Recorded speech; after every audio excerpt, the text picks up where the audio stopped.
కేంద్ర ఎన్నికల కమిషన్ వాలంటీర్లు పక్కన పెట్టి సచివాలయ సిబ్బందిని గవర్నమెంట్ ఎంప్లాయీని మాత్రమే పింఛన్లు ఇవ్వమని చెప్పింది.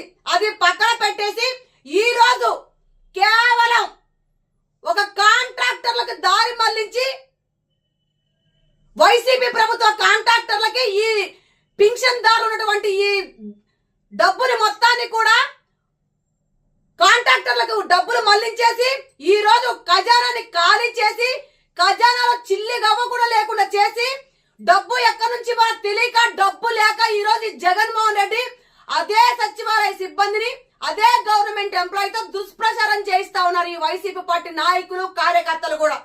చంద్రబాబు నాయుడు గారే పింఛన్ ఇవ్వద్దన్నారు, చంద్రబాబు నాయుడు గారే పింఛన్ ఆపేశారని చెప్తా ఉన్నారు.